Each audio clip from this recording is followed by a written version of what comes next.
Now from WATN, it's Local 24 This Week with Richard Ransom.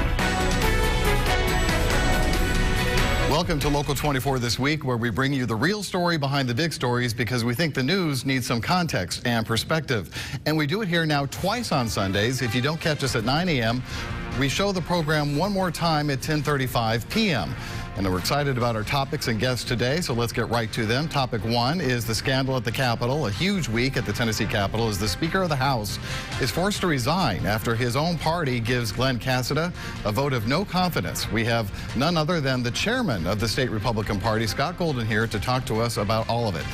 Then in my roundtable, Local 24's Mike Matthews and political consultant Susan Adler-Thorpe will weigh in on issues from the voting machine controversy to the big Memphis bicentennial this week. And finally, we'll hear from communications strategist Dan Conaway. His column this week on the redesign of Tom Lee Park got our attention, and we think it will get yours as well. But first, let's talk one-on-one with Scott Golden, chairman of the Tennessee GOP. You know, I was trying to think, what was worse? The Tennessee gubernatorial primary campaign, which had you in the thick of things, and then you had all the events of the last week or two with the Speaker of the House. Yeah, 3 weeks. Well, listen, thank you for having me. It has been certainly an interesting 3 weeks since the end of session. It's been sad. It's been a sad period. A lot of issues out there, a lot of things going on. Ultimately, what was decided by the Republicans in the House was to ask Speaker Casada to step aside, let somebody else pick up the mantle, take that leadership position, and then move us forward as we can kind of continue the business of the state and restoring the trust of the voters. Now, Speaker Casada went into that meeting thinking he was maybe going to get a censure. I think he probably underestimated, because it was a secret ballot, what the outcome was going to be. Tell me a little bit about, I don't want you to divulge things you can't talk about, but a little bit what goes on behind the scenes as the party chairman as you're trying to decide how to wrestle with this. When it first broke, what was your attitude then as a party, and then when did you start to think maybe we're going to have to take some action here? Well, I mean, as we all saw it sort of play out in Twitter and news stories, and, you know, it initially sort of centered on a staff member when it initially broke, the chief of staff for the Speaker's office, and then sort of blossom into some of the behavior that he had done. So just so people at home know, we're talking about the lewd text, and then there was using cocaine in the office there at the State House. And yes, and so by 72 hours after all of this kind of broke, he sort of said, "I'm resigning," and then that's it. And then I think this when other members started questioning some of the stuff that was how the House was being run, the direction of the leadership. And so, Speaker Casada sort of made a series of conversations with the members, but you could tell each day that passed, there were other Republicans coming forward to say, we need to change. So as the Republican Party, of course, we support. The Republican Party is made up of millions of voters in the state of Tennessee, over 750 elected Republicans at all levels. So, our job was to sort of make sure that we supported the Republicans. And as it became increasingly clear, I answer to a board as well. And so I was in constant contact with our board members, and we had them that ran the spectrum of people that thought we should, immediately ask Speaker Casada to step down, and others that said, look, he's the Speaker of the House. He was put there by the Republicans. Let's see what they have to say about it. And when they made their decision last Monday to say we do not have confidence in him, it was a pretty easy call on our part, and we issued a statement. Was there a point before that when the tide started to turn, in your personal opinion, and other board members you were dealing with? Well, as you guys know, there were news stories coming out daily on some of the behavior, at least daily, yes, multiple times during the day. And so as each story came out, I was in contact with members and, just in my course of daily activities. But, you could tell that these members were not aware of some of the stuff that was happening. I'm thinking of the staffer that was on the payroll. I don't know that anybody knew that was out there. And so you could just get the sense that each day there was a growing concern of, okay, what else do I not know? It comes a point, I guess, when things become harder and harder to defend to your constituents. Who are asking questions about all this, and well, you elected the guy as leader, so how much longer can you defend that in good faith? But I also know that it's very difficult for both parties to remove from from power or ask somebody to resign from your own political party. That's a very hard thing for folks to do. Yeah, we talked about it that night as to whether or not, even the Constitution allows for the removing of the Speaker. So I credit Glenn Casta with saying, look, I'm going to accept what my colleagues have said, let somebody else lead, and I'm going to go ahead and transition out of being Speaker. So there's a lot of credit there. But yeah, you're right. I mean, first of all, you have relationships. They just went through a 100-day session. A lot of great things got taken care of during that session. A lot of good pieces of legislation that is moving Tennessee forward. So the representatives themselves have a different perspective. But I can tell you that in my travels across the state, people were paying attention to this story. I mean, this was, hairdressers and yes. Well, it had all those elements. People, right? Yeah, it had a lot of things to it. Salaciousness. So where do we go from here? Is there going to be a special session called to elect a new speaker? And there are 2 or 3 names that are being floated as being the most likely who are interested in that position. So Speaker Casta, of course, has had a pre-scheduled vacation. He announced that he was going to come back from that vacation and then meet with the leadership team to talk about the transition. He's taking some heat for not resigning right away to ensure a peaceful transition. What kind of transition is necessary if the session is done? Well, you have staff, there are paperwork. I mean, there's still some stuff that everything is still, kind of happening on Capitol Hill. The business of government, is always going. Okay. I don't think that's big. The question as to how the Republicans want to move forward is still being discussed. A lot of, you said 3, I've heard as many as 5 or 6 okay. that are looking at potentially. Of course, there's a concern that 72 of them all may want to be Speaker, and nobody knows who gets like the majority. Race for president. Yes, exactly. It's exactly right. So I think in the next couple of weeks, probably first week of June, we'll know what the process is going to be, whether or not they hold it, and the pro tem Bill Dunn of Knoxville just sort of takes over as a caretaker until they have a proper time to have a special an election, or do they immediately go and call a special session and. Okay, well, we'll keep track of it here, of course, but I thank you for coming in. Listen, thank you. And giving us some insight on what was going on behind the scenes. All right, when we come back, it'll be my round table. Susan Adler-Thorpe and Mike Matthews will be here for that right after this.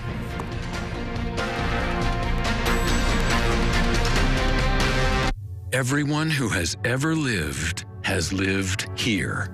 All of mankind's triumphs and failures. Every moment, every hometown, all here. We start our coverage on the ground and take it to the airwaves, so you always know what's happening in your own world and beyond. We are free TV and radio. We are breaking news. We are always there. We are broadcasters. I don't even recognize you anymore. Who are you?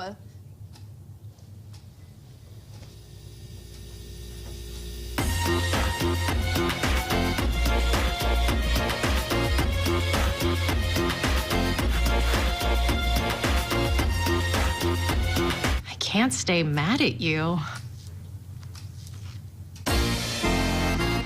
I was in a car accident September 11, 2012, and my mom was in the car with me. My mom chose to go with a different law firm, one of the law firms that we frequently see on TV with the catchy jingles, and I chose to go with Reeves. Reeves was able to give me almost 10 times the amount that my mom was able to settle with. I got over $1 million in my settlement. If you or a loved one have been seriously injured in an automobile accident, you need representation that's going to fight for you. Let us be your voice. When it comes to your money, whatever you want to get smart about, you can find at smartaboutmoney.org. Smart About Money is a free online resource. We are a non-commercial, non-profit organization dedicated to helping people just like you get information about money. For everything from how to build an emergency fund to how to deal with job uncertainty, smartaboutmoney.org has the answers you've been looking for. Smartaboutmoney.org, the easy place to start when you want to get smart about your finances. You're watching Local 24 This Week with Richard Ransom. Back now with our roundtable segment. Communications specialist Susan Adler-Thorpe is here, and we also have Local 24's Mike Matthews. Thanks you two for being here. We'll talk about first the issue over the voting machines. Now, we all know voters in Shelby County have years and years worth of pent-up frustration over how long it's taken for the votes to be counted around here. My understanding is there was a policy change a few elections back in which the early voting numbers were not going to be released until all the votes were in at the various precincts. So that has resulted in the case of, we're having to wait 2 hours before we get any numbers back. In fact, in the last election, the races had been called for governor and U.S. Senate before we had the first vote counted in Shelby County. So Shelby County Mayor Lee Harris has said, enough of that. I'm tired of it. I'm withholding the $10 million for some new voting machines, or $5 million, $5 million and $5 million, $5 million each year, to buy this new voting equipment that the county says it so desperately needs to improve the returns and how quickly things come back. So it seemed to me kind of a catch-22 situation for the Shelby County Election Commission. But I guess it's all going to be resolved. We're hopeful. Well, we're hopeful, but, I think it was Norma Lester who said that she's a former member of the Election Commission. She said, and when she was talking to the commission, that we owe the citizens of our community decent voting machines. Well, she's absolutely right. We should have the best and the most modern. But the question that remains is, does the Election Commission really know how to operate these machines, and do they know how to operate the system? You can blame machines until the cows come home, but for the last 30 years, they haven't been able to give us one voting tallies on time, machines go down, and there has to be a question about what's going on inside the Election Commission with the human element of it. I think that's what Mayor Harris is concerned about, and I have to tell you, I think he's doing his fiduciary responsibility of saying to the Election Commission, we have $5 million in this next year's CIP. We will give you that $5 million after you explain to us and we reach an agreement on how this system is going to work, and we can be sure that it works properly.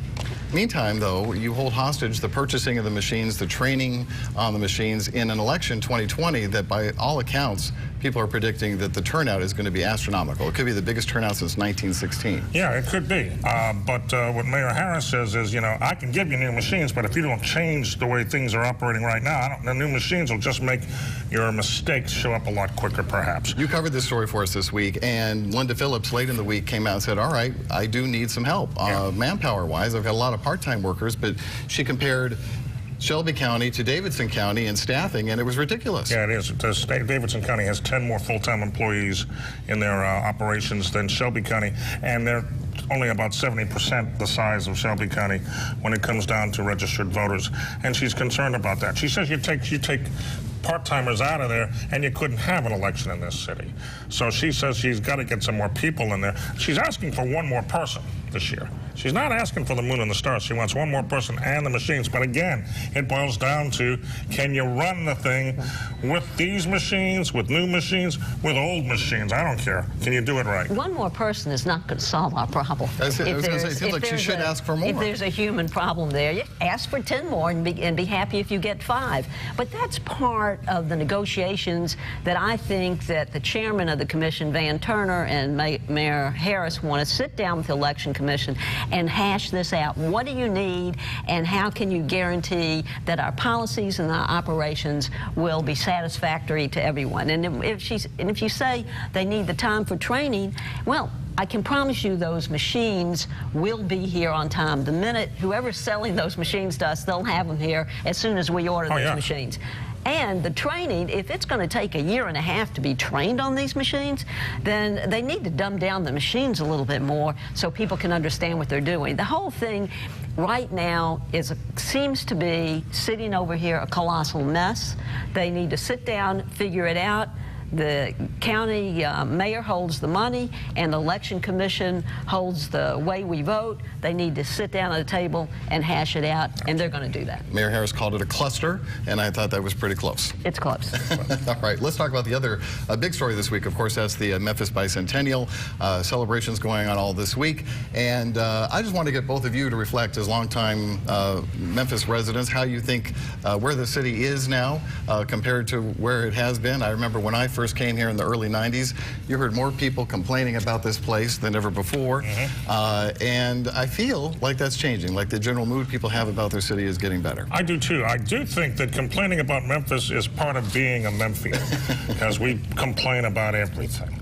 And we're the only ones, though, that have the right to complain about Memphis. Anyone else who comes into the city and gives the city any grief, we're not going to stand for that. It's come a long way. And there have been a lot of changes. And downtown, when I came here in 1997, I could have bought probably almost all of South Main Street for a nickel.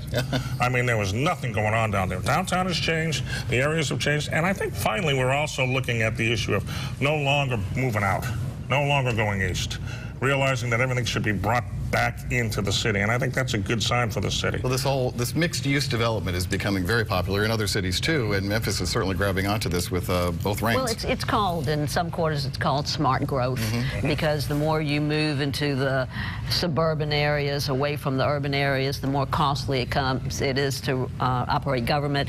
Move them, it's much less expensive to repair the infrastructure that you have within the urban core than it is to build new things in the suburban areas. But you said you came here in '77, you could have bought downtown here and there for a nickel. Well, there were some people who realized that, and they were the names for a nickel, Bellses and the Turleys, and but they paid, I think, a little bit more than a nickel for it, and they really set the pattern for growth, and they were able to figure out how to forge partnerships with local government, which we hadn't had at the time.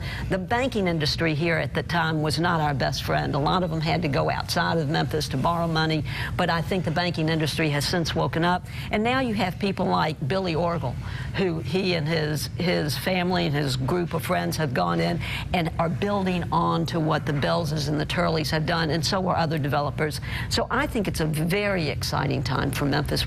Look, let's be positive. We've got a great city, and we are growing. We still have our warts and our problems. I mean, as does every city. We still, as every city, poverty, and really the vestiges of racism are still there, in an unskilled, a large unskilled workforce. But we can multitask as a city, and we can manage these problems and bring them together.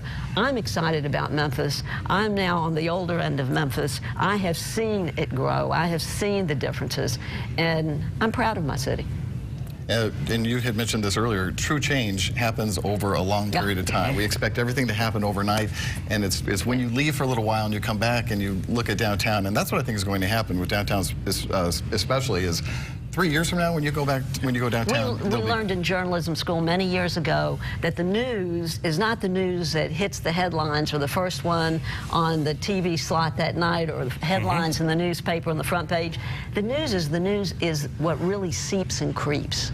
You don't know what's happening until you wake up one day and there has been change, and you say, well, when did that happen? It happened over a period of time, and that's what's going on. And we do have good leadership in this community, and we have leaders from every neighborhood coming together. And sure, they gripe, and sure, we have a lot of naysayers on Facebook and social media, but I think overall we're heading in the right direction. You get the final word. You know, the thing that I'm very happy to see is, and this just happened a few years ago, is we no longer look and compare, well, Nashville did this, do we need to do this? Finally, the city's deciding to take its own feelings, its own identity, and work on it. And I think that was a great change as far as the attitude of the city, and it's helped, I think, in the developments that we see going on now. They don't care what Nashville is doing. You do your thing, we'll do our thing. And I think that's a great sign. Got to embrace who you are. That's right. And not instead of looking at everybody else. And take risks. That's right. And take risks. All right, we're going to leave it there. We'll be back with my one-on-one with Dan Conaway right after this, talking about Tomley Park. Are you struggling financially? What if you could earn money while helping to save lives? At Plasma Biological Services, you can earn up to $500 in your first month of donating plasma. Every donor is required to provide a valid ID along with proof of Social Security number. The process is similar to donating blood and is a very safe and comfortable procedure. Help yourself while helping others. Only you can provide life-saving medications for others. Please call us today at one of our locations to find out more on donating plasma.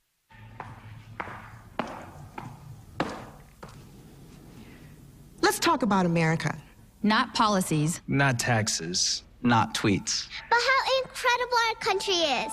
Left, right, up, down. State lines to winding coastlines.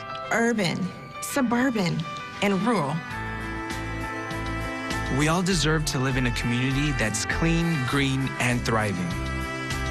And we all share in the responsibility to create beauty that ripples from one neighborhood to another. And one block to the next.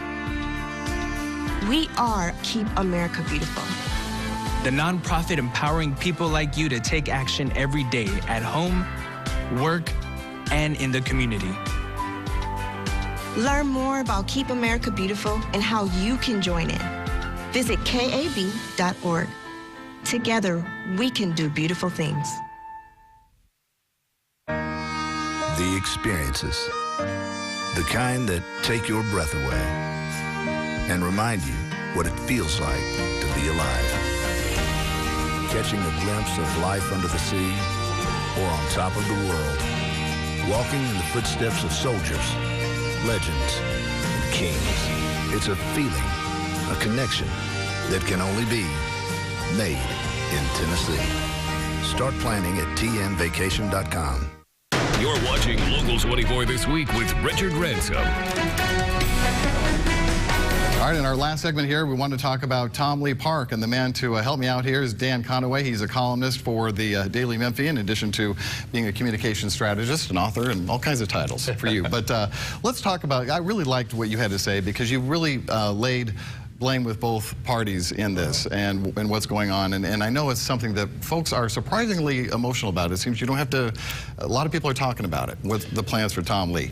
And I think you and I are both on the same page that Memphis in May needs to stay at Tom Lee Park.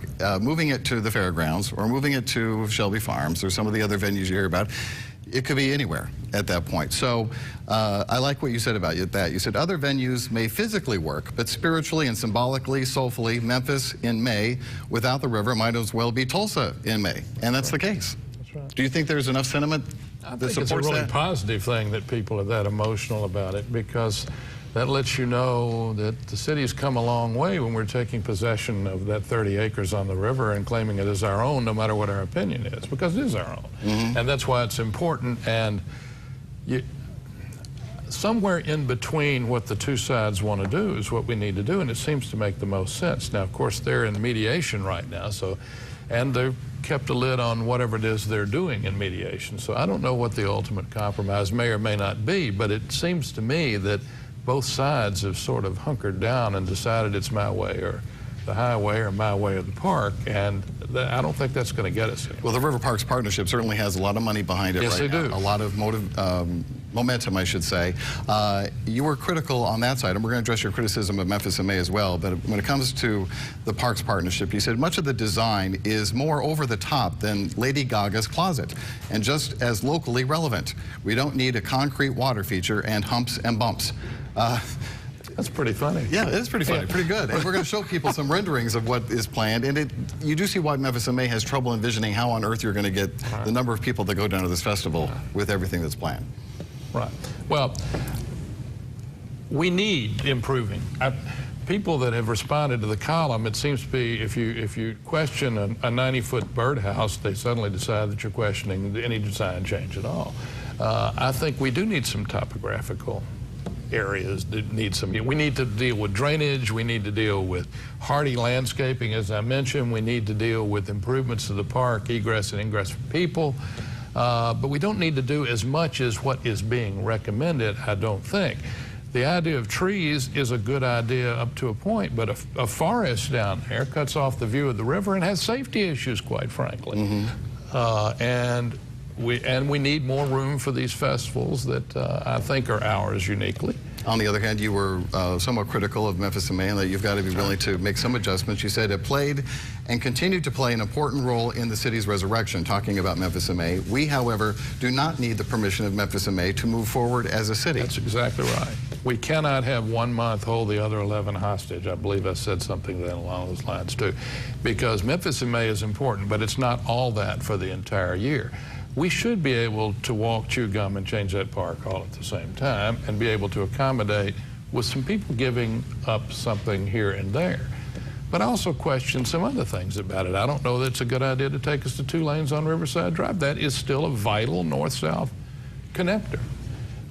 And I don't think we're solving a longer range problem, providing access to ingress and egress is critical to the long-term success of Mud Island. We need bridges over that waterway. We need pedestrian access over that waterway. We need pedestrian access to and from Tom Lee Park, and I think Mud Island. We need a number of things, not just this. Now, in their defense, I know their plan is like 6 miles worth of trails, and they've got a lot of other things going on that will ultimately connect. But I do think the design that I saw and that I've been reading about looks to me to be too much and is not necessary and doesn't need to be as scary as it might be to the things that have been down there that have brought people back down there.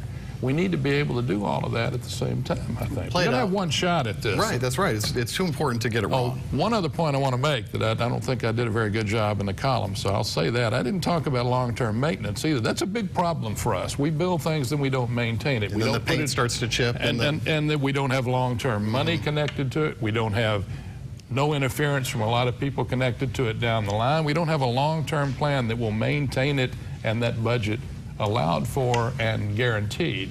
Without that, I think you've got another problem. So. Play it out for me. We only have a few seconds left, but how do you think this will resolve itself, and do you support mayoral candidate Willie Harrington's call for a referendum on the issue?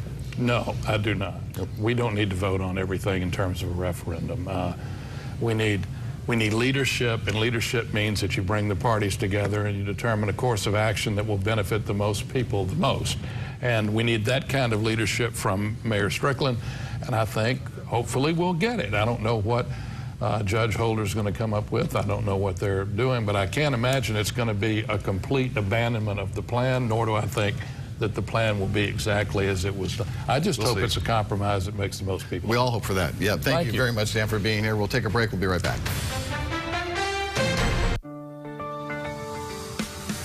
First South has the best rates in town, guaranteed. In fact, if your bank has a better rate, we'll beat it. Applying for a loan or opening an account is easy. Just stop by any one of our banking centers or go online to firstsouth.com. Enjoy the positive difference of banking with First South Financial. Banking with friends since 1957.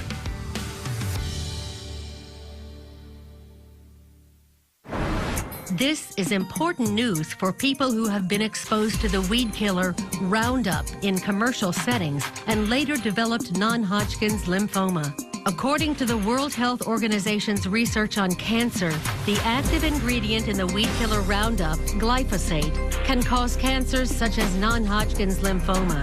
If you or a loved one were exposed to Roundup in a commercial setting such as farming, landscaping, or golf course maintenance, and then developed non-Hodgkin's lymphoma, you could be eligible for a cash award and medical expenses.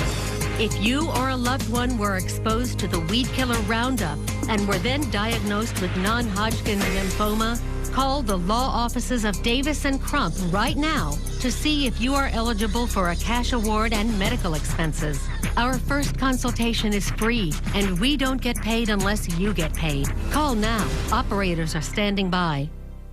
He's a veteran journalist with over 43 years of experience. Former managing editor of the Commercial Appeal. Chair of Excellence at the University of Memphis. A member of the Tennessee Journalism Hall of Fame. Author of a book about how race changed Memphis politics. And local television political analyst and commentator, Otis Sanford. Now with Richard Ransom and Katina Rankin. Get his point of view weeknights on Local 24 News at 5. My thanks to Dan, Susan, Mike, and Scott, and all of you for watching today. We'll see you next time for Local 24 this week.